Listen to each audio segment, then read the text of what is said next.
Once again, you already know what it is and you already know where you have reached. Just a few minutes late, but it's still a good day. We're in the building. Hubbard Wrestling Week is in the building. I am Sean Hubbard. Everything Pro Wrestling is in the building. He is Conrad Cushman. And we collectively are Clash of the By God podcast. Listen, man. Y'all know how I feel about WWE and their storyline writing. This bloodline thing is starting to get a little ridiculous. Charlotte Flair's jumping line, getting title shots. Wow, WWE, you're just on top of your game, right? This is why you guys are the leaders in sports entertainment. We'll talk a lot about this, but listen, before we get into it, man, listen. There's only one thing I got left to say. Conrad, you already know what it is. Drop that thing.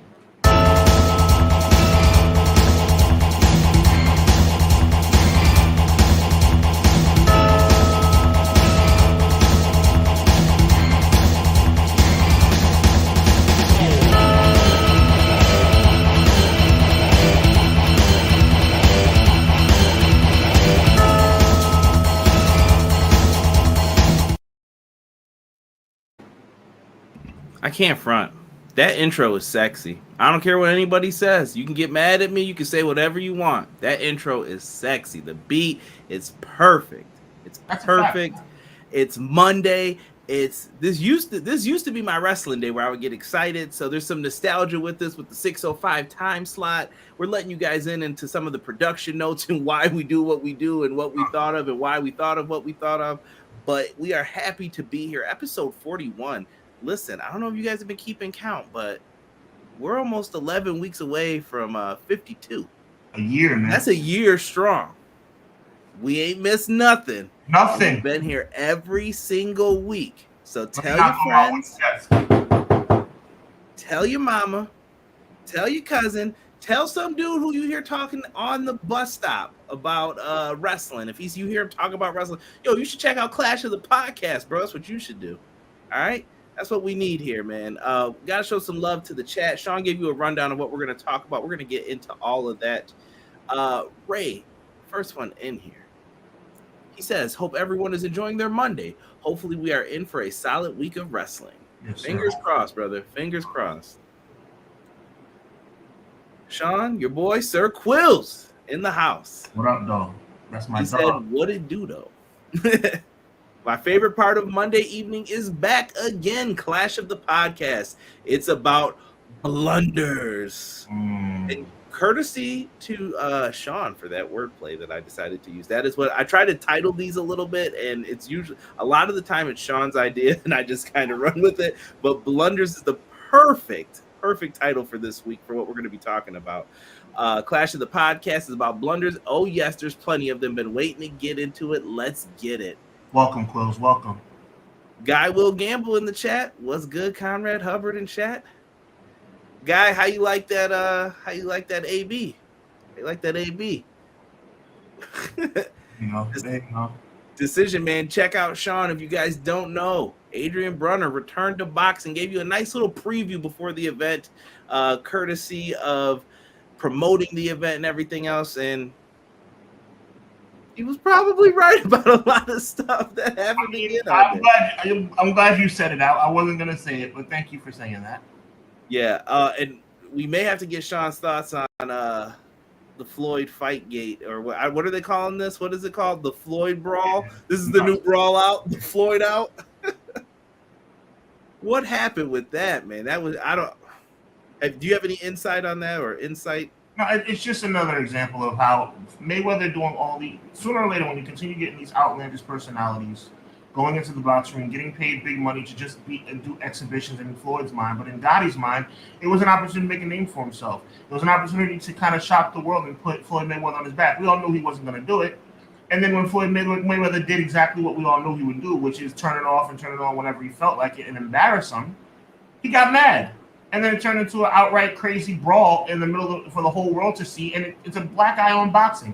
Mayweather. And it was Gotti's fault, okay? Respectfully, it was Gotti's fault because I can only go by what I saw of who started it, okay? But at the end of the day, Floyd Mayweather, either you're back or you're not. If you're not a professional fighter anymore, go somewhere and sit down, please. Because you know what happens at the circus? You get clowns. Reminds me of someone else. May have not started it, but they gonna end it. Maybe this was to get talk going too, though. I thought this was a nice talking point to get boxing back kind of in like the headlines a little bit. Like, hey, what's going on here? You know, so maybe it was a ploy for all of that. Yeah, I don't know. Getting back into it, Doug says, hey, yo. I've been watching a lot of 99 WCW, like when there is nothing else happening and I got to throw something on in the background to kind of, you know, keep it level and it's not anything crazy that I can have the intern around. WCW. Watching 99, bro? Yo. I don't know what they were doing. I don't know what they were doing.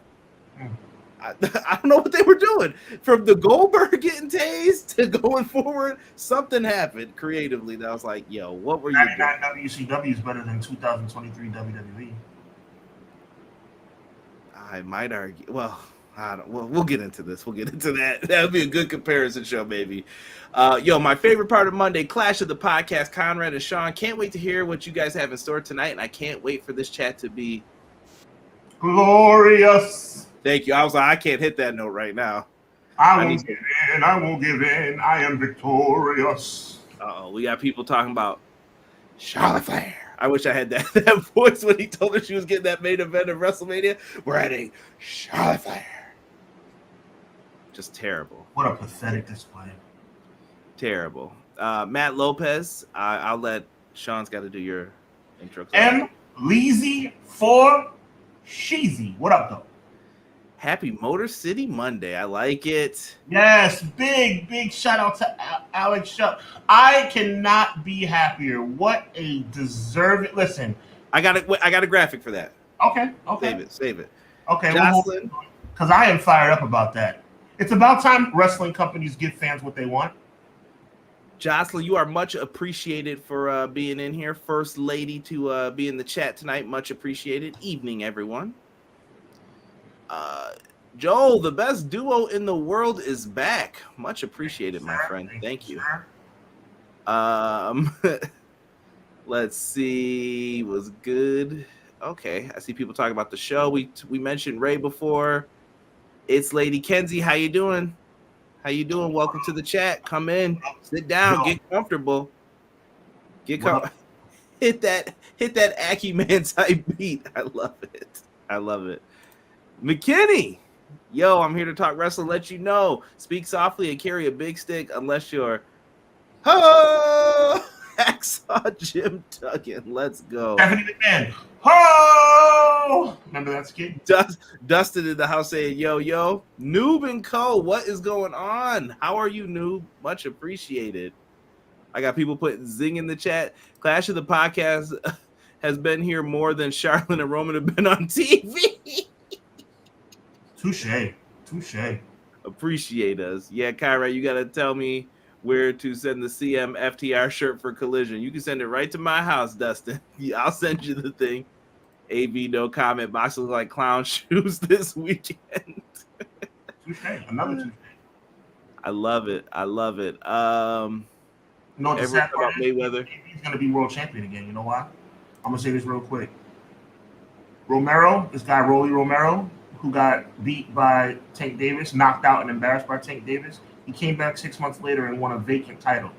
So he won a vacant title. There was no champion. He won a vacant title in a different weight division. You know what weight division that is? Adrian Broner's. So Adrian Broner, over the hill, clown Adrian Broner is probably going to be world champion again. Hey, listen, that's boxing, man. I wish we had one unified. You know that's never gonna happen, though. So I don't know. Not across all divisions, but I mean, we're gonna have a unified welterweight champion come July 29th. Well, we're getting there. Yeah. We're getting there. I got people say he beat a 40-year-old controversial stoppage.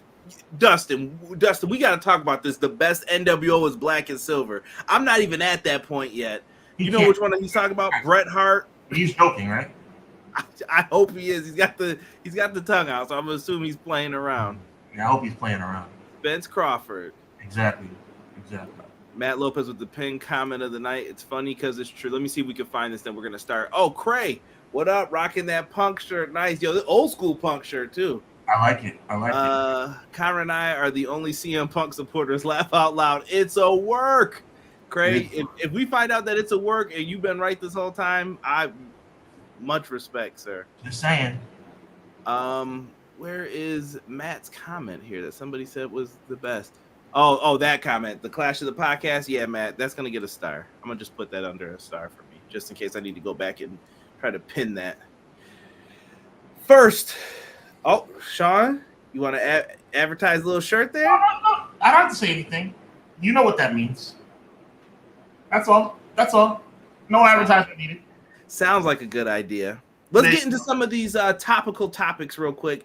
And I do want to start off the show first and foremost here, paying respect to the Iron Sheik. The Iron Sheik is part of our childhood, especially if you are an old school wrestling fan like Sean and myself. I love doing the Iron Sheik's voice, making all the jokes.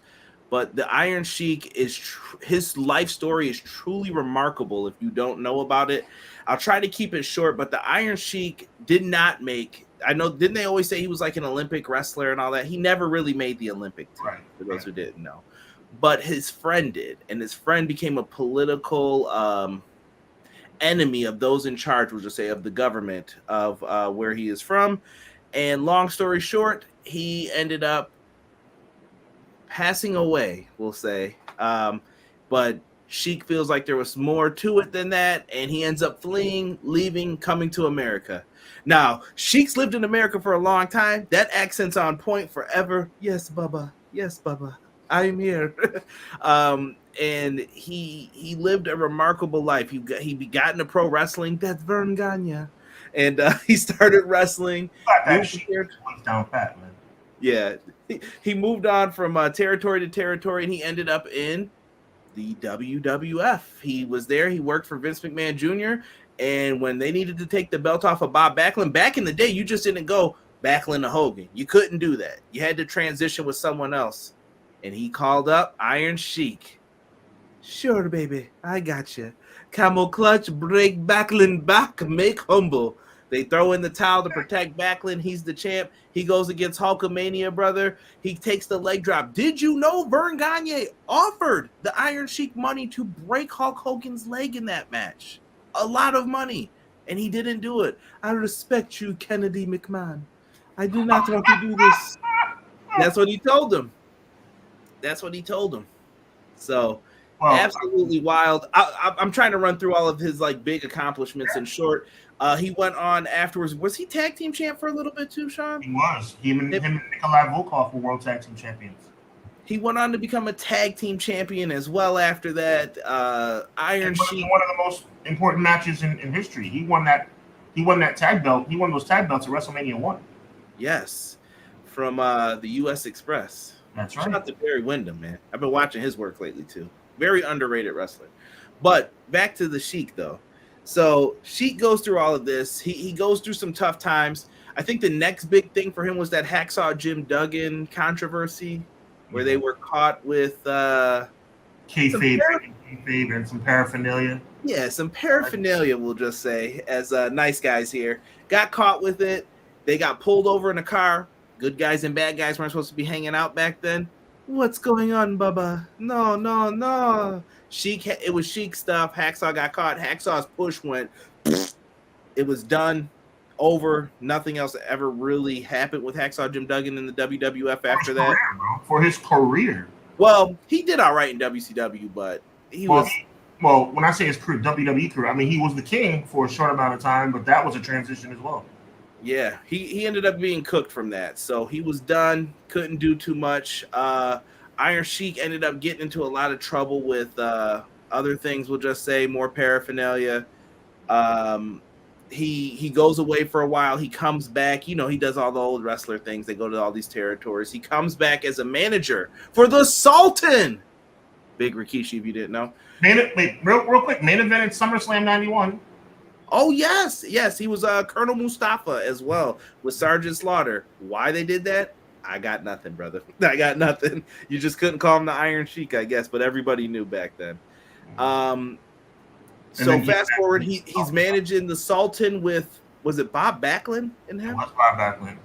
Oh my goodness! When the older you get, the harder it is to remember this stuff. So they were doing it. Sheik was going through a rough time though, still with that stuff. And apparently they told him like he had failed the drug test. They were like, "Sheik, your test came up positive." Vince tells him that. He's like, "Oh, positive. That's good. I'm so elated. I'm happy. I'm happy." He's like, "No, that means you failed."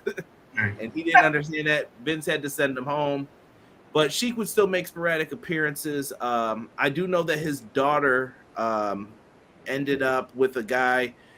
This guy's a real piece of work. I don't want to say bad words on here because I probably would in this situation. And it's the thing that anyone who ever has had a daughter, a niece, anyone that they've ever cared about, they fear it because they go out on a date or they end up with someone, and then you can't be there 24/7. But when something goes wrong, it can go wrong really bad, and that's apparently what happened. She was murdered, and sadly, this guy went to prison for it. He has passed away since then, but Sheik fell on hard times. He was appearing on Howard Stern. That's when you saw like a lot of the shoot interviews about Hulk Hogan and Brian Blair, and he would do all those things, and people get a kick out of it. But at the same time, it was sad to watch this man. Yeah. So the Iron Sheik's career, man. I'm gonna pass it to Sean to summarize it. And I don't want to end it on a sour note. I mean, the Iron Sheik won a WrestleMania Battle Royal because he couldn't go over the top rope. By the time he'll get there, it'll be WrestleMania 38 with Heenan saying that. I wish he could have came out for WrestleMania 38, even if it was just a wave to the people or something. He made it, yeah. I mean, for me, the Sheik should always be respected and appreciated for being one of the catalysts of Hulkamania. I mean, let's call it what it is. You know what I'm saying? Like, without the Iron Sheik, that transition doesn't happen. You can't always have somebody that's perfect to transition, like you said accurately, Conrad. You cannot go from face to face as it related to championships back then. So you needed a heel, but you needed a credible heel. We're talking about beating Bob Backlund. We're talking about Bob Backlund. Bob Backlund was Hulk Hogan before Hulk Hogan, just with a little less charisma. So, at the end of the day, you needed somebody to come out there and shock the world, and that's exactly what he did. He only held the title for a little while, but he ended up, and he was a very, very strong competitor. Like you said, not necessarily an Olympian per se, but definitely had that Olympic capability as it related to his athleticism and his Greco-Roman expertise in the ring, which he turned into the, catch-as-catch-can style that eventually made him famous. So he'll be missed, man. You know what I'm saying? His WrestleMania weekend Hall of Fame speech in 2005 will forever live in our memory in the best possible way, where he literally got 5 standing ovations, not because he had the best speech of all time, but because everybody was trying to wrap him up because he kept talking and he wouldn't stop. But I didn't know him personally, but from what I've read about him, seen him he really seemed like a nice human at heart, Everybody seems like they always have a Sheik story. It's usually something bad, but with something funny involved in it, right? No matter what, at the end of the day. That's just so. Sleep in peace. God bless the family. May they continue to be at peace during this tough time. It's always tough when we lose someone. And yet another legend from the wrestling world that leaves us. But we all know that we're not here forever. We're just passing through. So just another example of enjoy your life and be thankful for every day. So rest in peace to the Iron Sheik. Concur, my friend. Concur. I saw some people in the chat talking about it. I had the graphic ready. Oh, yes. Alex Shelley and Chris Sabin do the impossible at Against All Odds. Chris Sabin also was the X Division champion, but this was very important to me because it's Alex flipping Shelley, dude. Like, he is out in these streets crushing it right now, and I'm just happy for the dude. Like, the elation that I had when he won. I think I tweeted it that night where I said that you can't wipe the smile from my face right now that this dude finally made it, because he's one of the good guys who never got anything for all of his hard work. I feel like he got tag title runs and stuff like that, but I always felt Alex Shelley is one of those people, and even in these later years, he has been the guy for Impact Wrestling, in my opinion. He's been doing the thing. There's so much negative to talk about as it relates to what we're about to get into. This is just another example. Derek, what's going on, brother? This is just another example. If you want to give the fans what they want, you can. And you can't tell me any different. You can't tell me that, in that situation, there's no way Alex Shelley could have won that match because he's not world championship material, that some might say, or it's not believable, some might say, or the whole, feel-good story doesn't work. It worked. It worked. If it doesn't work beyond that night, then take the title off of him. But for one night, Impact showed me on Friday night, you can give the fans what they want. And it was such a pleasure to finally see some decision makers in the world of professional wrestling hear the fans and then deliver according to what the fans want. And I'm not going to go off on a tangent now, but I'm not going to promise I'm not going to go off on a tangent later. WWE sucks for reasons just like this, for doing the opposite of this. If this were WWE, Alex Shelley would not be world champion right now. Point blank period. It took an entire cultural movement for them to pull the trigger on Kofi Kingston. If Kofi Mania didn't explode the way it did to the point where fans were going to revolt against the company, Kofi Mania wouldn't have never happened. Kofi Mania wouldn't have been a Kofi Mania because Kofi Kingston's run towards the world title, which would have ended up unsuccessful, would have ended at Elimination Chamber. Don't get me started. So it's about time that a wrestling promotion did something for the fans. Congratulations, Alex Shelley. Earned, deserved, and respected. That's all I could say about Alex Shelley's win. I don't think it's going to be a long, fruitful title win if you're asking for my prediction. It probably won't. Because he's got Nick Aldis staring him down next month at Slammiversary already. But where's Macklin fitting into all of this? He's been talking to Bully Ray a lot. What's going to happen? There's a lot of things at play right now with this. So absolutely crazy. Quills is excited. I think he is. He's yelling in there in all caps. McKinney says, I can't believe they took the belt off Macklin so quickly, though. It's cool, though. They gave the fans a pop, but Macklin beat PCO in a bloody match. Give him a run of at least 2 ops before dropping it. Opponents, I think that's supposed to be. Yeah. I mean, Macklin, I think Macklin wanted to do the honor to him because Alex Shelley and Chris Sabin are 2 guys that should be in the WWE or AEW. Why they're not, I don't know if that's their choice or what the decision is or the reason behind it. But those guys deserve to get paid, in my opinion. I would love to see them get in there, mix it up with FTR, the Young Bucks. I'm trying to think, maybe even Judgment Day. There's some people that they could do with that, but listen, you got to do it right. Jocelyn, much appreciated. Thank you. Say one for us. Yes, amen. God bless you. Don't forget, Impact is streaming those Australia shows. Yes, they are. Impact's doing really well. This is why I keep saying give Impact a chance. I know a lot of people don't want to hear that. Derek, I don't want to hear you in the chat talking that mess. Give Impact a chance. I'm telling you, they put on some really good shows. I saw that show being talked about. If you asked me on Friday what was the best show, Impact Wrestling had the best show. That's over WWE SmackDown and Rampage. I'm telling you. They are occasionally in AEW. I've seen them pop up from time to time, but I mean, they should have a contract like big time. Motor City Machine Guns and Lucha Bros. Yes, I could dig that. Jocelyn said, make sure you hit that like button. Thank you. For those watching live, please do that. I haven't mentioned it yet, but it is greatly, greatly appreciated. And we're going to move into this topic. I think I kind of want to let Sean lead off with this.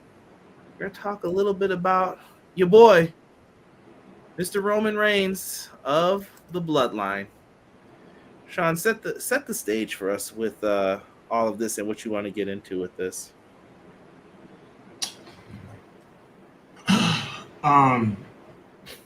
That sounded so sad.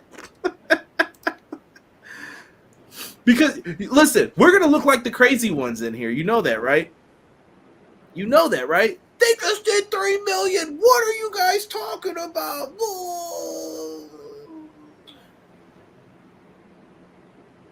I have never been so disappointed in this particular wrestling company in my entire. There's been things that have happened.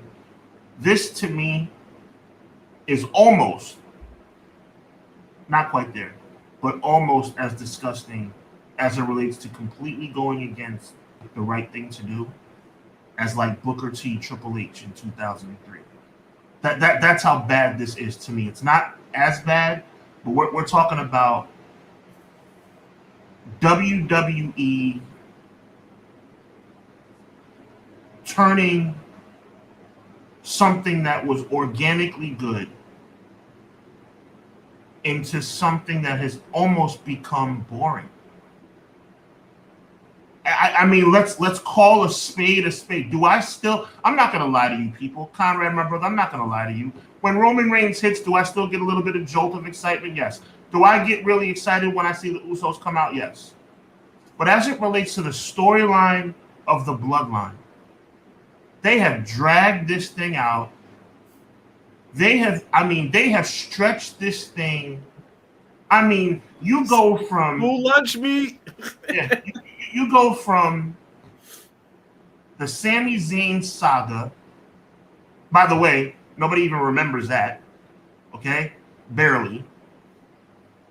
Jey Uso organically being on the doorstep. They push him back down. Jimmy now being on the doorstep to the point where they turn their brother on him. And by the way, 2 seconds before that, the fans were going crazy for Solo just for them to snatch it away.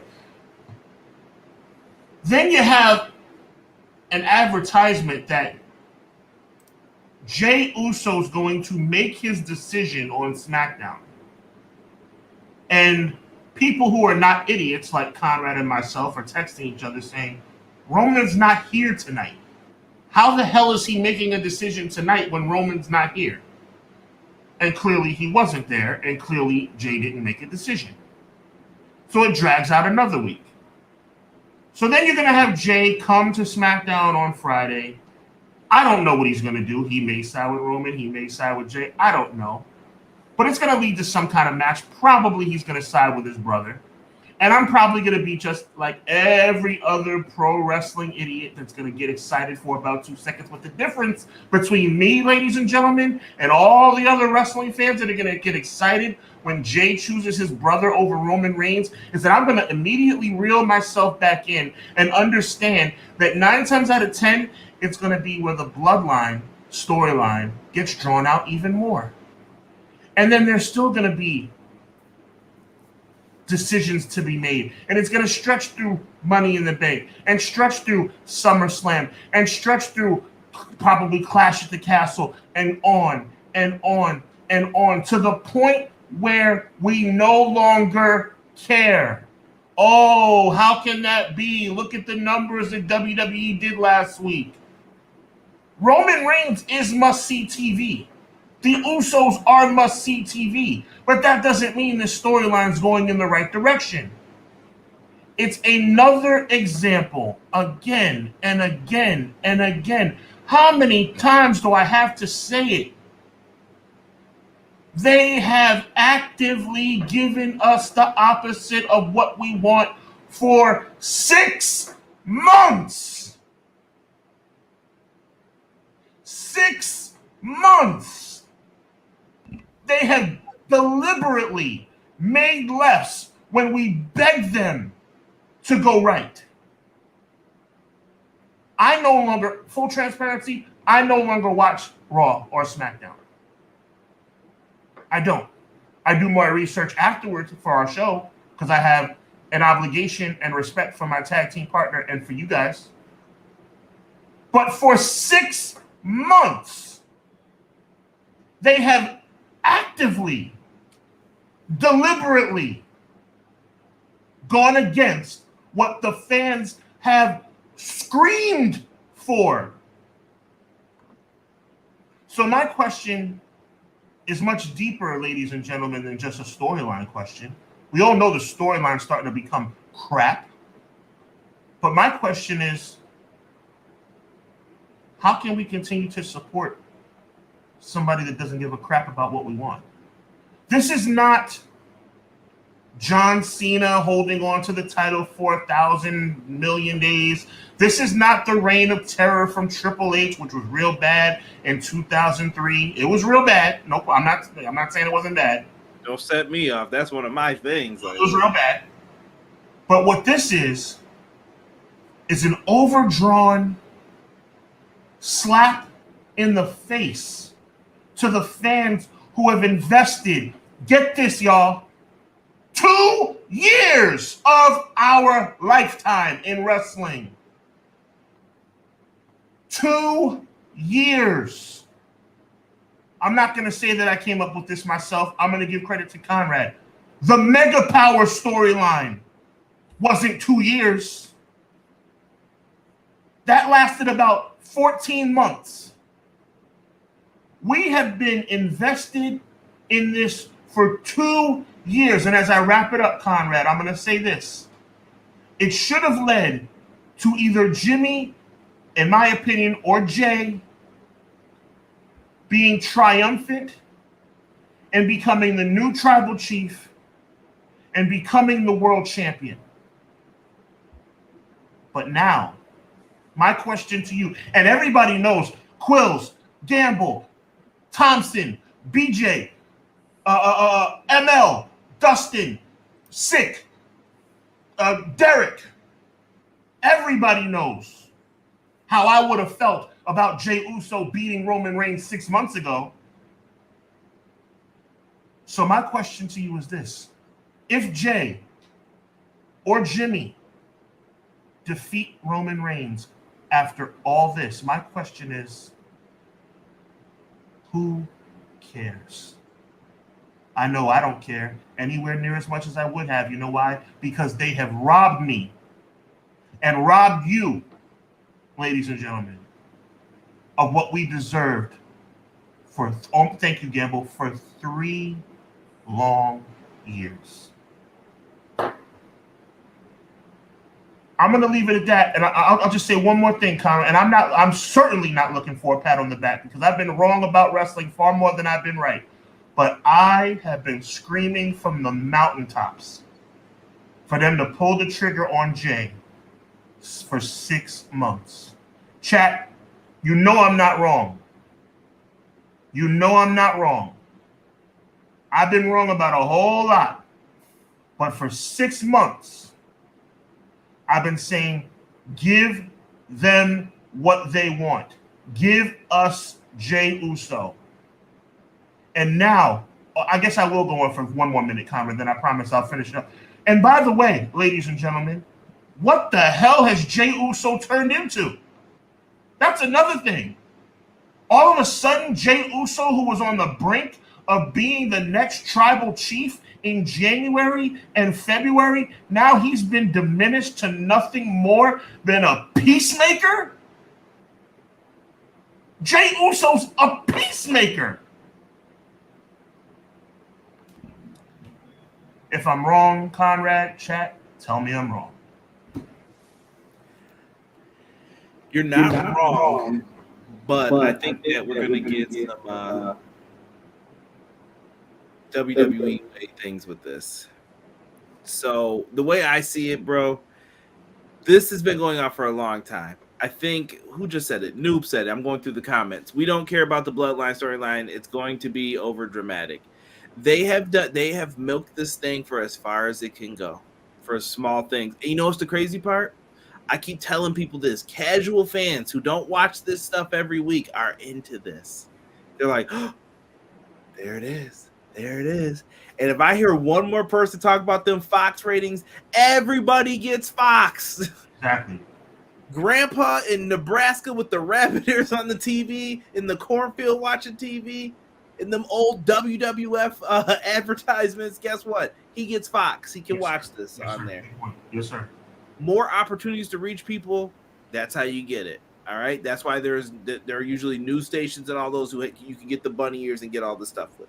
Needless to say, they've been doing this for a long time, and people are in here saying that it's crazy. And what up, BJ? Appreciate you. I have no idea why that notification didn't come through. Hashtag blame YouTube. When it comes to this storyline, I still think what Sean wants could get twisted and turned. Listen, there's two ways they can go with this right now. You're either doing Roman and Solo versus the Usos, and I'm guessing this will happen at Money in the Bank. The real problem is they have no one to challenge Roman for the titles that's believable to beat him. Mm-hmm. It's over. They have ran through everyone. Or you're going to do a four-way to maybe where you tease Solo sick of him, Jay sick of him, Jimmy sick of him. And this is the big fight. But I still believe no matter which way you go, no matter what happens, I've already told Sean, I've watched WWE long enough. This is all going to revolve into a big mound of nothing. Nothing is going to happen from this. Nada. Caught y'all looking at the circle. Nada. All right? You got nothing happening from this because they're all going to sign back up with Roman the next time he's in trouble. And it's like, Swerve, we got you. Ha, ha, ha, ha, ha. And remember who told you first that they wasted all of your time. Because what happens if the Usos leave this and Roman's still the champ? Nothing. We're Solo without this. Hopefully it works. Whatever they come up with next, they need this story to stay just as much as the next person. Solo's probably getting world-class teachings in what to do and what not to do in WWE. The Usos, one of the best tag teams that they've ever had. It's a fact. This is what they're going to end up doing with all of this. And I saw someone mention The Rock. That's over. Well, here's what people are saying, though, Sean. Did you see those tweets from this weekend? Yeah, XFL loses $60 million. I got you. Yeah. His movies are down. Black Adam goes out. Blah, blah, blah. He needs money now. First off, I don't think The Rock's hurting. I want y'all to know that when people make investments in business, they never use their money. They use someone else's money who's trying to get rich like them. Plus, if he did take a loss, he could tax write it off. You know? Correct. So The Rock ain't hurting that bad. Now, does he want this match? Maybe. Like I said, they're begging The Rock. The Rock said he was done. He was like, I'm good. I don't have to wrestle ever again. They want him to come back. I don't know how else to feel about this. Rock's probably not the one, though, in my opinion, to get in there. And if Rock comes back, Sean, if you have that opportunity to get The Rock at WrestleMania 40 in Philadelphia, do you do it? And what happens with Cody? Well, let's say The Rock says, yo, I'm in, but it's got to be WrestleMania title, baby. Last match. It's a slippery slope. I mean, I've told you that I've had reservations about The Rock coming back from 39 all the way through 40. But I'm not a fool. You know, Roman versus Rock would be epic. So there's no way as a businessman, I would turn that down. I'm assuming Rock would not win the title. Maybe you could have Cody in there as a triple threat or something like that. I don't want Cody to have to. Well, first of all, Cody's already suffered. Okay, let's call a spade a spade. Now, if this is all meant to go full circle to WrestleMania 40 where Cody wins the title, I guess it'll all be worth it. But to me, when I was joking around about something mid-card Cody Rhodes or whatever that crappy song I came up with, I was serious. Cody Rhodes is kind of like drifting in the wind now. He's got this Brock Lesnar thing that's probably still not over. I mean, he's a Money in the Bank qualifier tonight, which probably going to end up with him getting screwed over by Dominic. Now they have him feuding with Dominic. Like, what? I mean, it's like, but to stay on topic here, yes, I signed The Rock. If The Rock wants to come back one night only, of course. But at the end of the day, what does it all mean? What does it all mean? The Rock's not going to win. We're still asking, what is the end game? The end game should be to have somebody ascend to be the new tribal chief. And that's why I was saying, at the end of the day, Jey Uso had the opportunity in January, if they had just gone with what the fans wanted, to ascend to the tribal chief. It was there for them. There was nothing that needed to be done. There was no moves that needed to be made. The fans made their decision. Okay? The fans made the decision at Royal Rumble. The fans made the decision at Elimination Chamber. The fans made the decision at Backlash. The only reason they didn't make the decision at WrestleMania, I guess they made the decision before WrestleMania when Jay hugged Sami Zayn and then turned on Sami Zayn. Right? And by the way, how many more of those are we gonna get? Oh, I'm with you. No, I'm not with you. 2 seconds. How many more of those are we gonna get? Jay did it to Sammy. Now Solo does it to Jimmy. Like, how many of? I mean, it's ridiculous. It's ridiculous. Like I said, I still think this is all going into a world of nothing. Hold on, let's go to the chat real quick. Guy Will Gamble made me laugh here. He said Tupac cares if nobody else cares. I'm keeping my head up. Quill.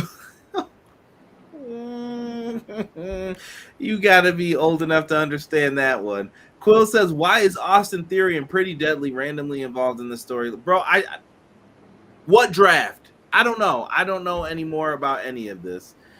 Drew made sense at the castle. Drew was over, and then he decided to sing. He just holds up the shirt now. You know what that means. They built up Cody for it to be Cody, but 1,000 days apparently means more, which is also BS. When they said after that Reigns drops it, this is the new belt that's going to carry the WWE title lineage, which wasn't the reign. McKinney, I realize that the Bloodline story is selling the product right now, so we got to take the long ride, but you can't say we haven't had awesome moments, but it's the no Roman on TV that makes it McKinney.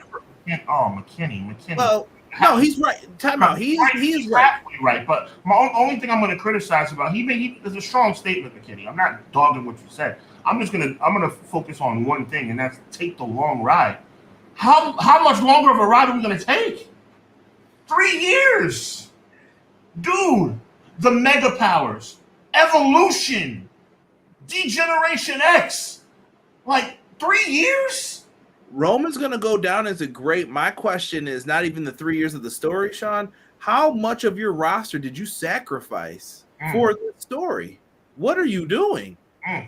What are we like, dude? You can't have Dolph Ziggler challenge. Maybe AJ, but AJ's kind of been, up and down too. There's not a lot of people who he hasn't beat anymore. You're looking at NXT cats possibly. Like, if you wanted someone brand new who's never touched Roman to beat him, who you gonna call up? Braun Breaker? What's he gonna do? He's up here challenging the world champion on Raw. Like, dude, I don't know what this company is doing, but here's my issue. Now I'm getting mad. Now I'm getting into this. My issue is we talk like the company is great. Before you go, I want you to know that you should have been mad a long time ago, brother. No. This is you know what the problem with this is? We've talked this to death. It's kind of like the Punk thing. Like, I don't even want to get upset because we talked it to death, but we do that going into it. My issue is you guys know that all this other stuff is bad. What I tell people is take the bloodline out of it. What other storylines are really good right now? In WWE? Yeah. Nothing. What are we doing? Nothing. What are we doing? There's nothing on Raw, and there's nothing in NXT, and there's only the Bloodline on SmackDown. And I agree with what McKinney is saying here for part of it. Like, the whole story. I'm only talking about 2 words, bro. That's all I'm talking about. I know. Long ride. That's all I'm saying. Well, you're questioning the long ride. Yeah. Right? But I get what he's saying. But you're saying, why do we got to take the long ride? Or when is this ride over? Yes. Because we've been in the car for 3 hours or 3 years and we ain't gotten out yet. So when does it end? But look at other people. Just mention random names on the roster. What's Miz doing? Miz is a shell of where he was. Miz is winless in 2023 on television. Terrible, bro. Where's your tag team division? Kevin Owens and Sami Zayn have been running through people. What are we doing? So, what happened to the storyline with Candice LeRae and Nikki Cross? That's cool. I watch. I'm not crazy. This is what makes me turn on the Nuggets game. I'd rather watch the finals or the playoff game than watch this because it doesn't make sense. The creative is not pulling me in. Ray says, Cody made sense at Mania. At the end of the day, that's my whole point to this. What's everyone else on the roster doing? And we're going to get into some of this other stuff momentarily. I can't wait to hear what other people are saying. And let's take more of a ride, pun intended, on this figurative highway. I mean, we're just riding down this road. And it's all tree and pavement. And we're riding. There's no rest stops. There's been no scenery. Like, I'm looking for cows and cornfields. I don't see anything. It's like we keep riding and hoping to God that we see some kind of, I mean, to take the ride, I guess we'll just take for argument's sake from New York to Florida. You think you're going to end up seeing the George Washington Bridge, or when you get to D.C., you think you'll see the White House, or when you get to Maryland, you think you're going to see the Washington Commander Stadium, or by the time you roll through Alabama, you think you can see a Clemson Tide football game. I haven't seen anything. This has been the Roman Reigns show for 3 years. 3 years.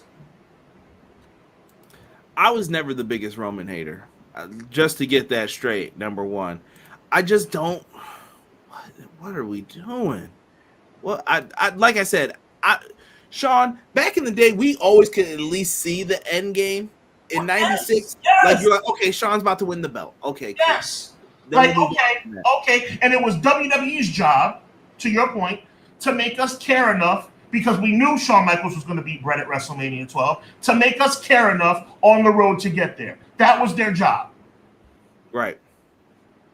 And you knew, okay, Vader looked like he was up next. Shawn didn't want to drop it to Vader, so it went to Sid. Good surprise. You know what I mean? Like, Shawn, he's my favorite, but I'm keeping it a buck. That's what happened. Like, he said no. So that stuff would happen. Then Taker would get it. You're like, okay, I'm on the ride with Taker. But it was their job to make you care. It's been years, bro. You can't pull the old stuff out and think it's new again. I mean, but the ratings are telling us we're liars, Sean, with this. You know what I mean? Like, the ratings say, well, it's money. Well, that's all I can say to you guys. And I'm just trying to get in anybody who has missed. If we're counting NXT and everything, Carmelo Hayes is involved with. Well, Carmelo Hayes is money. I mean, but he's not beating Roman Reigns at this stage in his career. People up here talking about Miz in the doghouse. Priest or Balor can end it. Six Flags comment? I was good. Was that Six Flags comment? Who are we looking at? I saw somebody say something about Six Flags. I guess on that ride I was talking about. Oh, yeah. Listen, you guys are going crazy in the chat. I'm trying to keep you guys in here, trying to pull them up for you guys. There's just a lot. Someone said, is Carmelo the guy? I've always said if it was someone from NXT, it's going to be Braun Breaker or Carmelo, because they love those two. There's some, when they got the thing in their eye, and Sean's guy looks like it's Carmelo. He said, I'm going to teach you some things, but you ain't going to be loved. You're probably going to be hated. What are you talking about Shawn Michaels?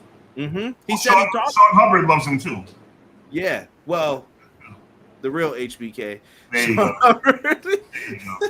You still got your hair right now, right? Yeah. Let me not dog my boy Sean. I love Sean. No Sean slander on here. Yes. But Shawn Michaels said he taught him, like, I will make you a star, but you're not going to be liked, because I'm going to teach you how to protect yourself. Because there's always people fighting. I'm sure Cody and Roman were both lobbying for them to win. This. People think wrestling some fantasy land and it's all buddy and yay. Go back to the Jon Moxley CM Punk talk that we had on this podcast. That's what goes down. Moxley says, I don't got a contract. I'm winning this belt. You owe me. And CM Punk's like, that ain't got nothing to do with me. That's what you want to do? And lawyers are getting involved. That's what ends up happening with a lot of this. I don't know. Roman can hold it for 3,000 days. He still won't make it to WWE's Mount Rushmore. Cena was the last megastar. That's tough. I don't know about that Cena. Yeah, that's tough. Yeah, see, it depends on your era, though. You know, we when we used to do the other podcast with the six pack, that was one of those things too, where we were like, I think it's an age thing. We don't see it. The old cats are like, nah, we don't see that, man. Are the WWE writers part of the strike? Is that why things are dragging? No, the WWE writers do not count in the strike because they're not unionized. Shout out to Vince McMahon for figuring out loopholes for everything, huh? Like we can all agree, everyone gets Fox and the casual fans watching this, so the merchant TV ratings revolving around the bloodline are money, but I understand. Yeah, but I guess for us, I guess we're talking personally. It's the land of diminishing returns at this point. But we'll move on. This is how our grandparents felt when Bruno was outside. When Bruno was the champ for 7 years. Could you imagine, bro? Oh, someone was born and was like 8. He's still the champ? Yeah, he's out there beating people. And by the way, for anybody in the chat who said that the World Heavyweight title on Raw is the consolation, I tried to defend it. But it is. It's the consolation prize. Nobody cares about the world title on Raw. That's a fact. So listen, we'll be here for the ride still. That's what we do. That's why we have a podcast. I'm just saying, let's start making some decisions here. Let's start making things happen. I get Roman can't be there every week, but what are we doing, baby? What are we doing? Oh, Roman wouldn't have to be there every week if they used the other people correctly. Yeah, and that's how I view the show. It's as a whole why it's boring. It's not even just the bloodline, it's the other stuff happening with this. Now, before we get into this next topic, I have to put at least a disclaimer up for me, because I think Sean, you can co-sign this if you want. Mm-hmm. Charlotte Flair is an athlete. Charlotte Flair has lineage of a wrestling legend of Ric Flair. I'm keeping just the in-ring stuff involved in this. And Charlotte Flair is one of the most talented women in professional wrestling today. Now, with that out the way, what is this garbage that they did on Saturday, on SmackDown? I almost said Saturday, on Friday. Bro, I have had it up to here with the writing for Charlotte Flair. Charlotte Flair should be the Karen. It's not Chelsea Green. Charlotte Flair is Karen. I don't wait in line. Who says that? Where's Aaliyah then? Aaliyah, come out. You don't wait in line either, apparently. What is this? Why can she do this? This is some. I'm gonna say it, bro. I mean, I'm gonna say it. Here, y'all want? This is some bullshit, man. I said it. This is some bullshit. I don't really cut. Y'all know I don't cuss like that. This is some bullshit. I'm gonna reel it back in. No more cussing from me. But good God, this is some hot. I mean, I don't understand it. Like, I don't understand. When I saw her come out, I mean, this is ridiculous. This is ridiculous at this point. Like, she gets to do whatever she wants. They book her that way. They book her to make. I'm reading the chat. I'm sorry. I'll pull it up with 1 second. They book her to look like that's exactly what. I mean, she did skip Bianca Belair line and everybody else. It's like, bro, like Charlotte's like God or something. Like, this is ridiculous, bro. I hate it. I hate it. It made me. This is almost as bad as the Bloodline thing for me. When I heard that music hit, I literally got sick to my stomach. I was like, this cannot really be happening. I mean, I'm talking about like out of no, just like with the Ronda Rousey, and nobody likes Ronda Rousey, but it's like Ronda deserved better than that, and so did Asuka, and so did Bianca. Like, this is crazy. They just let Charlotte Flair crap on everybody, bro.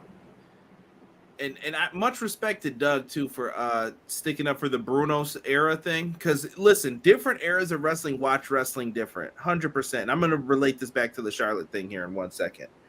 With Bruno, there wasn't wrestling was probably on TV once a week, whatever, maybe if that, unless there was a big event or something like that.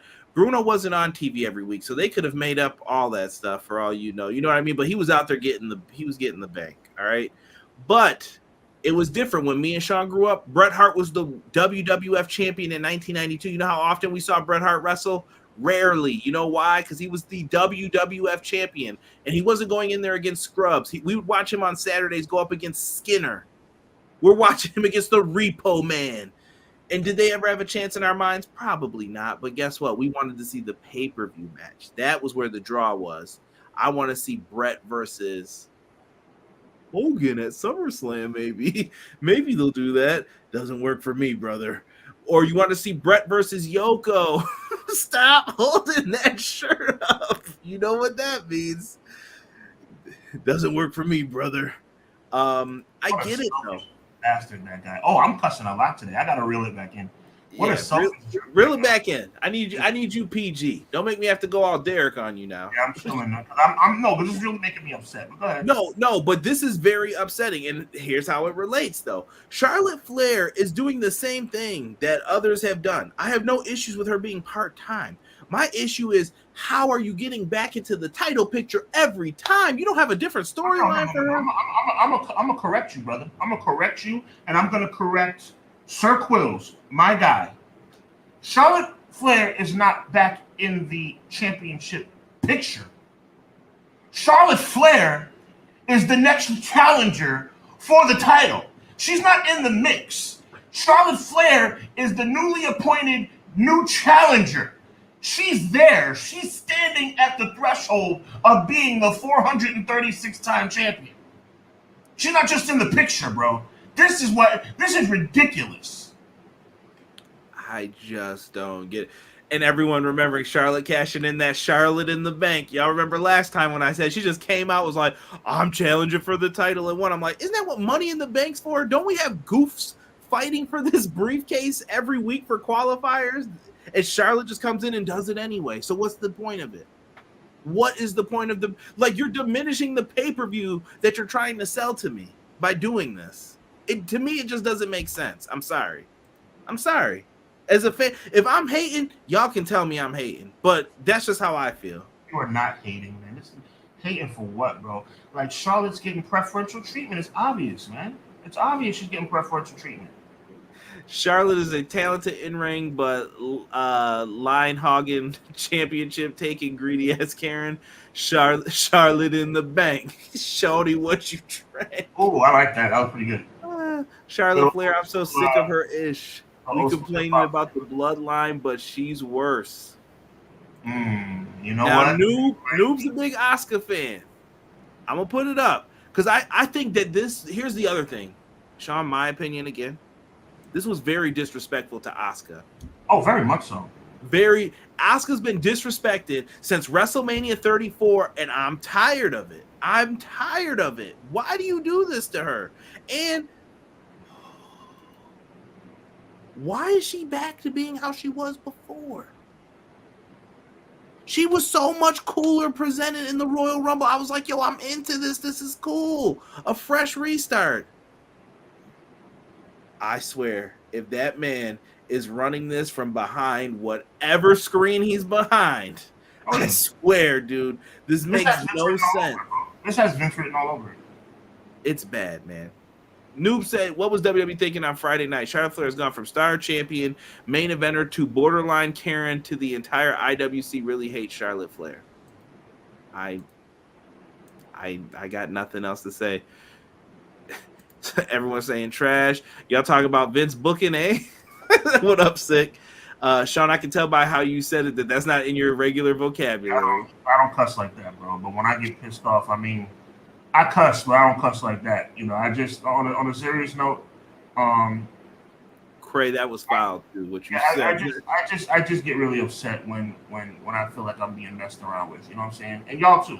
I feel like y'all are getting messed around with. I feel like Conrad's getting messed. The whole wrestling, we invest so much in this, bro.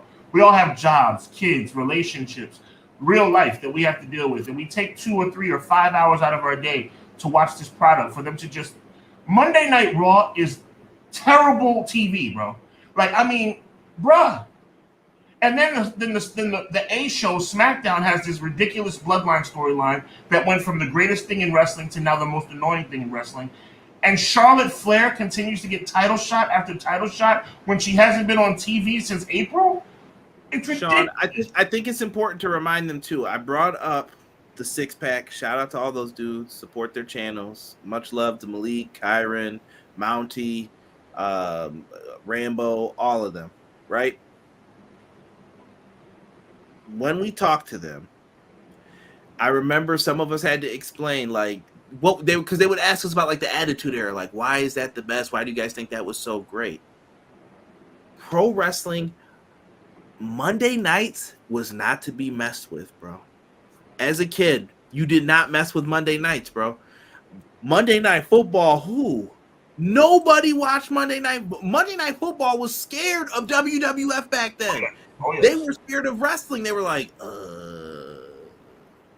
y'all guys an idea to make this better? That's why their presentation changed. Did you know they actually stole some of their camera stuff from the XFL? They got ideas from Vince McMahon for production because Vince McMahon and WWE are production geniuses. The sad part is we knew how good it once was. You can't give me something. You can't be like, here, I know you're thirsty. Here's a drink. And now when we get it, we're like, where's the drink? What happened? It's different for us. It's different for age groups. You know what I mean? Ruthless Aggression era, maybe y'all feel the same way. Sean knew a long time ago I was burnt out on this product. Right. Long time ago. I think I gave up probably. I started this podcast in 2016. I would probably say I gave up in 18, 19 with WWE. I was just done. I cannot continue to be like, I care about this and it was great. I had my NXT, and when they took that, it was just and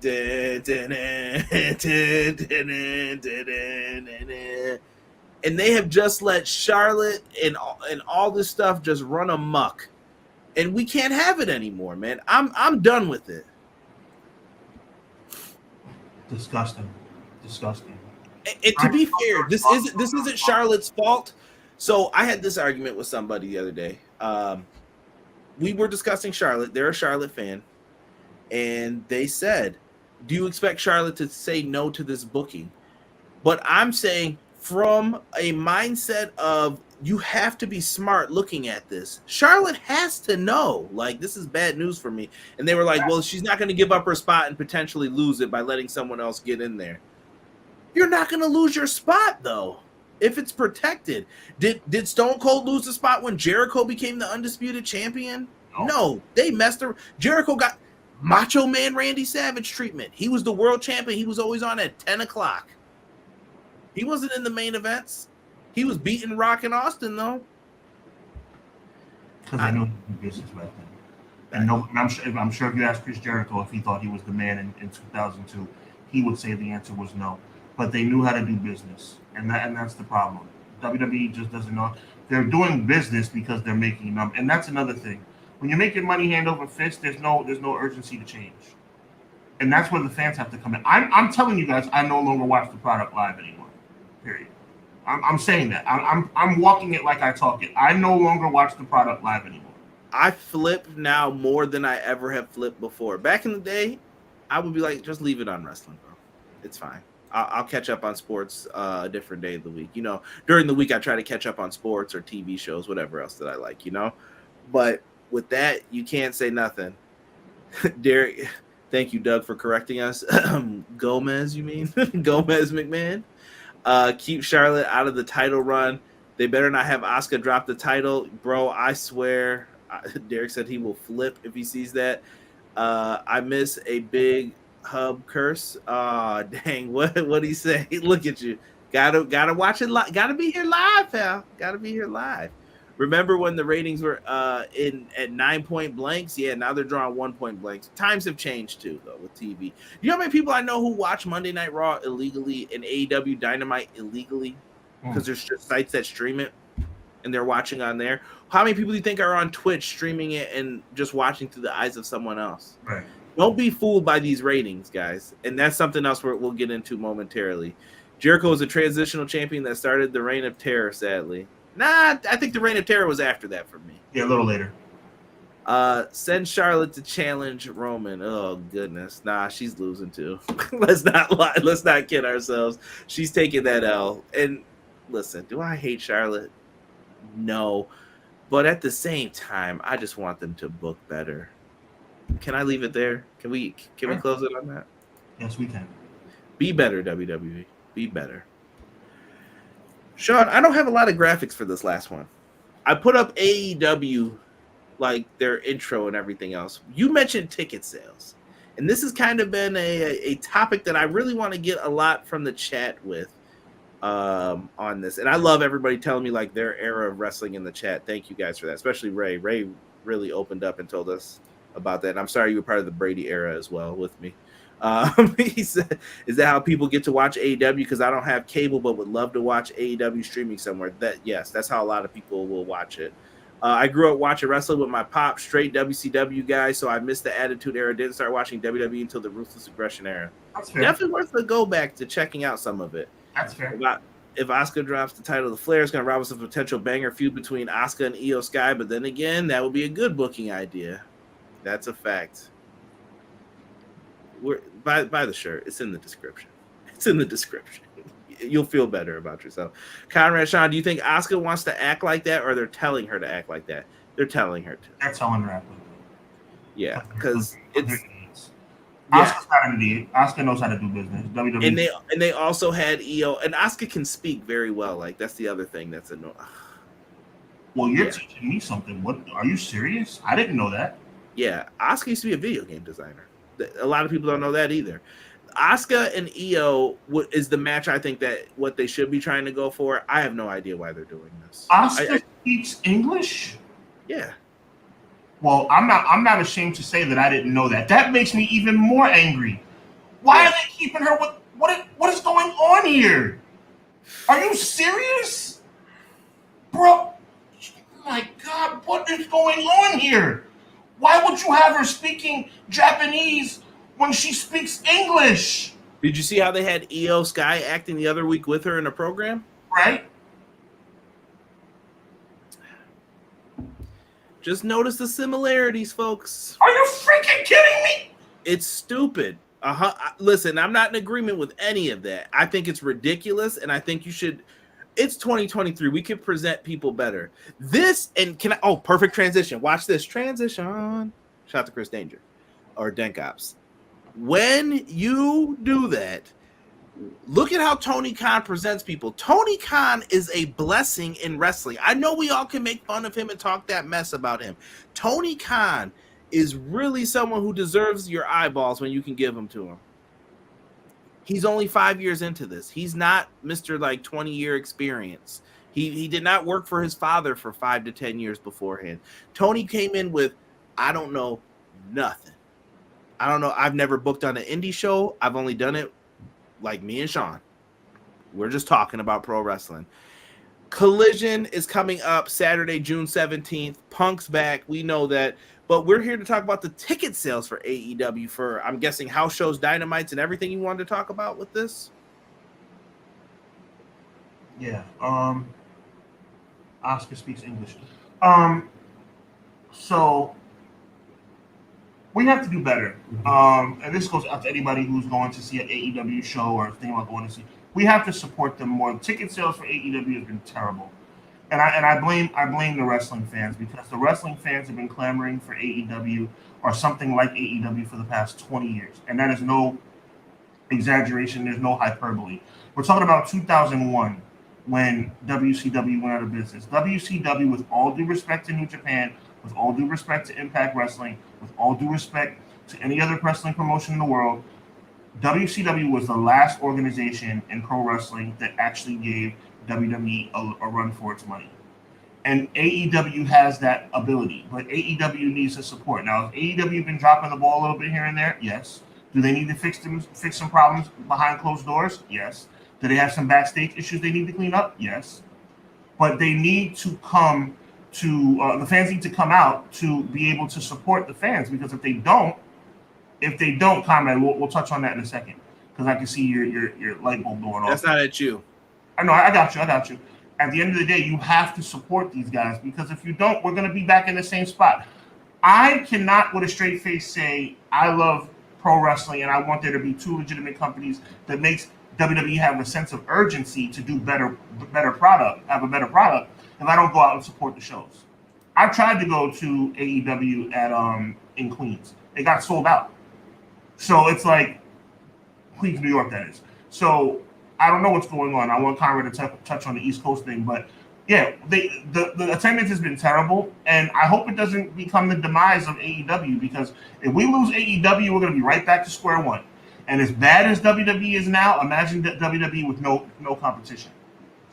Listen, and I'm saying this as an AEW fan, I do not want AEW to be alone either. I don't want WWE to go out of business, but I want these companies to make each other better. Up your game. WWE's got you on production. You do better in production. Some of these comparisons are ridiculous. The video game stuff, number one. If I hear one more person compare AEW Fight Forever to WWE 2K, bro, what? It's their first video game. You're acting like they've been doing this. Do you know how many years? They started making those games in 2000, and they've been making wrestling games before that, Ukes.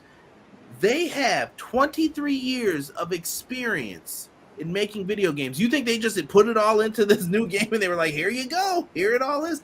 They sold all those assets to 2K already. They have 23 years of code in those games. They're good, bro. This is a whole different race, bro. Like, I don't know why people have to compare all of this stuff. And thank you, Sick, for that comment too about Asuka. I know you're a big Asuka fan as well. Appreciate that, man. We have to get this down. And the whole we need to run the East Coast more often, I disagree. I think Tony needs to space these shows out better. And I don't know how you feel about the whole, like, if we're coming to Canada, we're going to do Toronto, Calgary, jump over here. I don't know where else they're going to go. But do you know what I mean? Like, I feel like you get pockets of shows. Like, we're going to do all these things at once. Here, and they're all within like 20 miles of each other. Yeah, I just think we shouldn't do that as well. I think you want to keep the people yearning for more. So I think at most 2 times a year in a city. Maybe if it's down, I get it. You go maybe 2 or 3, but you don't need to go to Chicago. If they're getting all out, they get one Dynamite, maybe a special Dynamite, but that's it. New York, you come to New York, you got to hit up all the different boroughs. I get it. So you have the one big show, but then you only get one show in the Long Island. You only get one show in at the Barclays or wherever you're going to go. You got to do all of this correctly. I just think that like last year, what did they do? They did Forbidden Door, and then they went right back for All Out. Yeah, you can't do that. That's too much. You're going to burn out that market. But Chicago's usually shown up. But for the CM Punk thing, he didn't move any tickets. You can't blame one person for moving tickets for a show. I'm sorry. You shouldn't blame one person.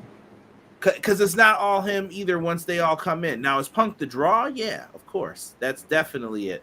But CM Punk's drawing power was hurt. I mentioned this last week. He knew he's been cooked since Double or Nothing. He knew, you messed up my drawing power by saying this stuff. You know that, right? That's why he was mad. That's why he wanted to fight. He knew you're messing up my drawing power. So he's been around too long in this game. He knows the deal already. You don't do that stuff to people. And when you start playing games creatively, you start messing up people's mojo, is what I'm trying to say with all of this. 100%. It's almost sabotage if you think about it. But the weird thing, Sean, is some of the shows are doing very well and some of them aren't. Mm-hmm. You get what I'm saying? Like Forbidden Door, sold out. All In, new market, doing very well. Has anyone noticed WWE? Now, here's a good comparison. WWE has not been in the United States for most of this year except for the big 4 shows. And that includes Money in the Bank. Absolutely. It's in London. Because they think that they know that their fans internationally give them more love than the fans in the States. That's how you get a hot crowd. How is it perceived? WWE's the hotter product. And also, is it? Like you said accurately, if you haven't been to Ireland in a year, they're going to be clamoring for it. And look at AEW. Never been to the UK. Got a bunch of people coming out for that show. I think there's one kind of main event that would sell it out. But the question is, are you going to do it? Yeah. And you do business. But we'll find that out later when it comes to this. Sean, you're sitting in the office with Tony Khan. He says, Sean, I need your opinion on something. What can we do for ticket sales? What can we do to boost ticket sales? I would do something corny. I would do giveaways. Question. Yeah, I would do giveaways. I think that you have to have a full house. And I think once you have a full house, you go from there. I would do 2-for-1 tickets. I would do half-price tickets. I would do whatever it takes to fill the building. Right now, you have money at your disposal. You have an opportunity to kind of build and be like kind of Eric Bischoff of 2023, where you have the money at your disposal. If that means you have to, figuratively, of course, give out free tickets for the Disney MGM studios, right? Like they did back in the day, that's what you do. If that means, okay, you know what, 2-for-1 tickets, and then, the last hour before the show starts, if you see a few more empty seats, you give a couple tickets away. Do what you have to do. Image is everything. All that we care about is what we see. And the more we see turning on, I was about to say Nitro, turning on Dynamite, is that one angle of the crowd where we know the other angle is completely empty. And then we see on TikTok or Twitter or Instagram, when somebody's individual camera goes off, that the other side of the arena is empty. We're going to continue to be turned off. So what you need to do is make sure the building is full. It's not brain surgery. Any casual wrestling fan would go to an AEW show for half price or for free. So what you need to do is you need to either lower the prices or start doing some 2-for-1s and get some butts in the seats. Are tickets too expensive? Like, do you look when they come in your area? They're not crazy expensive, but they're to the point where somebody might think twice. Because in the beginning, everyone said they were really affordable. I haven't experienced that, truthfully, with any of mine. The beginning is almost 4 years ago now. I know, but money has changed too, though, from 4 years ago. It has. A chicken sandwich was a little cheaper back then. Now it's you might want to get them chicken patties from Tyson and take them home. I just bought a roll of toilet paper, a roll of paper towels for $2.99. That's a lot of money for a roll of paper towels. So. Could you imagine someone who was around 4 or 5 years ago buying that same stuff? What would they say? Crazy. They'd be turned off. I'll tell you one thing. I'm not ashamed to say it. I've eaten many a bowl of cereal out of a pot in my kitchen instead of going out and buying more paper plates and paper bowls or whatever the case may be. Everybody's trying to save money. So the point I'm trying to make is at the end of the day, I tell my son all the time, don't use up all that toilet paper. You better learn how to, you know what I'm saying? No, you can't be eating up all the cereal, all the Fruit Loops and stuff. But at the end of the day, all jokes aside, everything's more expensive. So you have to do everything in your power, everything you can to diminish a reason for people not to come out. And I'm going to address McKitty's comment. Has anyone seen the third-party tickets for these shows? They're asking for a car payment, prices for the upper deck seats. They're bugging, bro. So I got my tickets. I'm sitting in the hundreds level, and people were like, how did you get that? I could have probably had better seats, truthfully, if the site was working properly. Because they were the same whether I'm sitting in the front here or up at the top in the hundreds. It's the same pricing. So, or at least for the show. See, this is weird because the shows I go to, I don't think they've been horribly priced. I'm like, okay, that's fair. In comparison to like if I look for WWE, I'm kind of like, I don't know if I want to go. They're charging $100 to go to a live show, one of those live events where nobody's there. Yeah. They just had an event over at Westchester County Center, which is about 10 minutes from my house. Crazy. About a week and a half ago. Crazy pricing. Like $80. The place holds 2,000 people, and you're charging $80 a head? So, McKinney, specifically, remember how I said those front seats? I looked at them. I wanted those, but I couldn't get them. Well, it turns out someone else had them in their queue and had already bought them. I went to see. They're reselling them. They want $1,600 for that area. And I'm like, no one's paying that, bro. No one's paying that for these shows. And the third-party tickets, that's getting really bad. And the crazy part is no one holds accountable Ticketmaster for any of this. Any of it. They always do that stuff. So I got nothing. I got nothing on it. Sean, what do you do for Collision to boost some sales? Is there anything you can do? You've already announced the Punk match. It's definitely going to be... You certainly don't announce a 6-man tag. That was stupid. It should have been CM Punk challenging for a title. You could have even done CM Punk Speaks. You could have done Punk and Joe, like I said.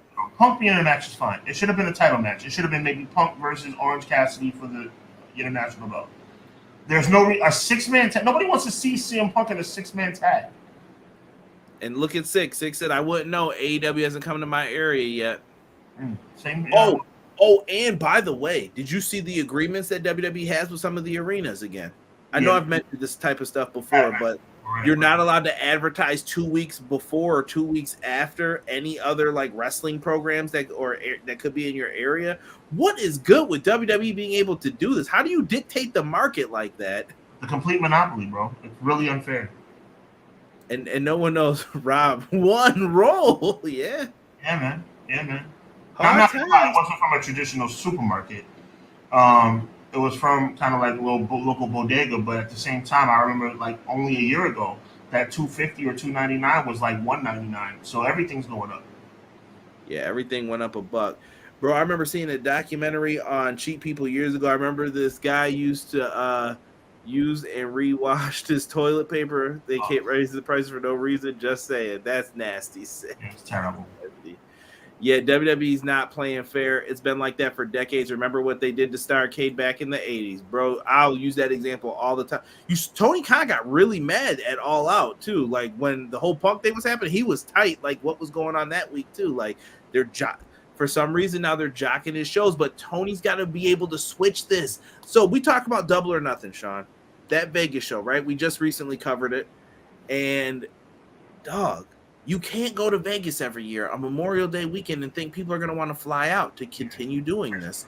Because the moment the card is subpar, now you got to deliver something big time and make people regret that they're not there. And that's the other way you have to take your pay-per-views. When someone doesn't show up, I'm going to make you regret that you didn't come to this show. That's how you have to be. Yeah, okay, you're going to wish you were here. You know how many shows that I have like that in my like Rolodex where I'm like, man, I wish I was there for that. I could have been there. Oh, man. When I was a kid, man, I wish my dad would have took me to WrestleMania 17. I'd have gave anything to be in that crowd. I hear that. They made you miss those shows and want those shows. I don't know what they're going to do for this Collision show. You got Punk and FTR. I don't know if that's going to be enough to sell it. I don't know what the long-term plans are for the show. I'm very fearful of what's going to happen on this show. This is going up against a lot of competition. Sean mentioned it before. You got boxing.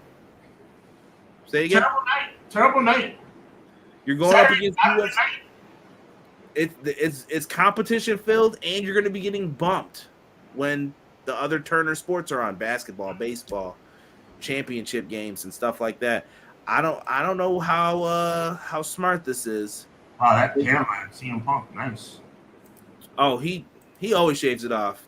No, I'm saying that hairline's going backwards rapidly. Oh yeah, but you know what that usually means too when he shaves the head. Yeah, that's true. Heel turn. Watch yourself. I really hope they do a set like this too, for the record. I don't know why. I just want to see it now. I like how they just kept that. I don't have a problem with the old WCW markups. That doesn't bother me. No, I like the old set. Dude, I've told you, I've been watching some old WCW. I got a little nostalgic for it. It's just watching some of the main stuff that's bad. But this is your main event matchup. CM Punk and the AEW World Tag Team Champs FTR versus the Ring of Honor Television Champion Samoa Joe versus Jay White and Juice Robinson. By the way, why has Samoa Joe not been given one of them silver titles yet?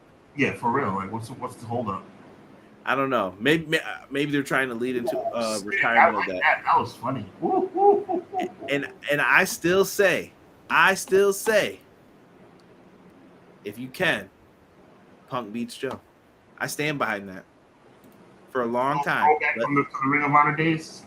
Let it happen. Hold on here, people. It should have been CM Punk cutting a promo to start the show, because people might be interested in what he's talking about. But then again, you got the NDAs. I don't know. Get that cheap toilet paper that cuts your butt. Come on now. Getting extra wipes out the toilet paper is wild. That's like the homie who was reusing Listerine. That's gross too. For real? Oh my god, that's disgusting. I was on the floor at AEW here in Grand Rapids for $80, but $1,600 is ridiculous. Yeah, but that pay-per-view, listen, in Canada, the money isn't, you have to see what the conversion rate is too, because it's a little cheaper in US. That makes it a little cheaper, yeah. Yeah.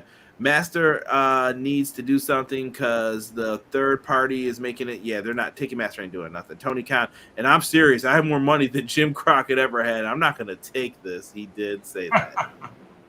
CM Punk going with that Kobe low cut. I'm not going to SummerSlam due to third party tickets. It was $350 for the last row in the nosebleed. Wow. That's crazy. CM Punk's hairline is fading. That's pretty good. Conrad, why are you not laughing? I don't see what's so funny about this. Oh my goodness! Y'all have fun with them Road Warriors when they're starting to book their stuff, because I can't wait to see what they're gonna do. Wow, I'm dropping my microphone because of that one. Wow. Yeah. Funny, dude. They're doing a trios match too. Touche. Do the match. Don't be a coward. It's over. You lost a fight. Get up, dust yourself off. Go have the match. After Big Punk loses to Joe thanks to Penta, that would be great. That'd be an interesting swing. I know it's funny, Big Hub. CJ ain't gonna show it though. You know how he feels about Punk. Cut it out. For real. NXT sucks. NXT does suck. Jeez. Listen, It's all about supporting Tony Khan, what we said earlier. Tony Khan, Sean mentioned it. It's very important to look at the companies that are giving fans what they want. Oh, God. And sometimes what the fans want is right in front of you. I don't know how you get there, but you got to get there. And when you do, it's very, very important to give the fans what they want, especially if you want to try to sell out a big show and show the fans that you care about them. This is shameful, Conrad. You have What? crossed over to the dark side. What are you talking about? Yeah, what are you talking about? You know what I'm talking about. This is ridiculous at this point. Sean, thank you for controlling the pictures that were up No, tonight. absolutely not. Absolutely not. See, my friends, that is how politics is played. Absolutely not. That's great. Oh, Someone said no NXT slandering. Nah, it's getting slandered. It's getting slandered. NXT is a booty. Tiffany Stratton, though, next big thing. She's got potential. Give the fans what they want. Punk versus Jarrett. Cut it out. Pro Wrestling Shoot. What's good? We are just wrapping. What up, Pro Wrestling Shoot? Next week, I'm sure you'll hear me and Sean's thoughts about Collision. I think I'm going live for Collision. Ooh, for the first episode. Interesting. First episode, we'll go live. I don't know. Somebody wants to do it, hit me up. We'll talk. I'll be there to comment and spew my hot garbage about how CM Punk looked mid and the crowd was mid and Chicago was mid and CM Punk's haircut is mid. Mods, have that band hammer ready. Wow. It's going to be a celebration that night. Unbelievable, you. Unbelievable. We got to see what else they have lined up on the card, though. I'm curious to see how this show is going to be presented, though, truly. Like, I want to see what they're going to do for this show because, like you said, Saturday, tough night. Tough night. Can't wait for Rhea Ripley to get the Women's World Championship. Yeah, that's probably happening, too. With a white strap, of course. It'll be the same belt, probably. They make me sick. Here we go. Man, if Punk gets hurt in his first match back. Oh, boy. Let's say you guys want it to happen to him. I didn't hear nobody talking like this for Fuego. Broke his foot too, you know. Ladies and gentlemen, the following contest is now a 2 versus 3 handicap match due to the fact that CM Punk had an argument with a bath attendant. The bathroom attendant didn't give him his soap on time, and CM Punk has decided to go home. Therefore, FTR will be facing the other opponents 2 on 3. You know, I got time for a little smoke for this. You know why that happened? Because the bathroom attendant didn't do his job, just like the EVPs didn't do their job. Hand me the soap. Discipline your friend. Oh, we can't do that. CM Punk is claiming that the Young Bucks told the bathroom attendants not to give him the soap. We slipped. We didn't lose this fight. We slipped on the soap. Bring back Ace Steel. Them ankles are brittle. I didn't say I want it to happen, but it's likely. Ladies and gentlemen, the following contest that was scheduled to be a 6-man trios match is now a 2 versus 3 match because CM Punk's parking attendant did not park his car in the space that CM Punk requested. Wow. This soap stuff's getting... Punk in a backstage brawl with soap is crazy. Punk don't use soap. All right. McKinney's out too. Breaking news: CM Punk walks out in the building after a fan asked if he knew it was Colt Cabana. You know what's crazy? I actually heard that the Young Bucks took a little shot at Punk on BTE. I haven't watched it in weeks, to be honest with people, but I heard there was a little shot. But you know, no one brought that up tonight. So, Sean, do you have anything coming up for the folks? And Pro Wrestling Shoot, the brand split has not been confirmed yet by Tony Khan. I don't like it either, but we'll get into that maybe next week. Sean, you got something coming up or anything you want to advertise besides that wonderful shirt that you showed us? Yes, I have decided, ladies and gentlemen, to do a 4-part series. A 4-part series previewing Errol Spence Jr. versus Bud Crawford. This is going to be the biggest fight in boxing in 2023. The most anticipated boxing match probably in the last 5 years. And I'm going to do a 4-part series. And for all those who tuned in to my channel about a week ago, I am bringing back Miss Crystal to my channel to talk some pro wrestling. So if you want to see a beautiful young lady who knows what she's talking about, talk some wrestling, I will be putting out links very, very soon. Big shout out to Crystal. Appreciate you. And I appreciate you, Conrad. Of course. The banter is all fun here.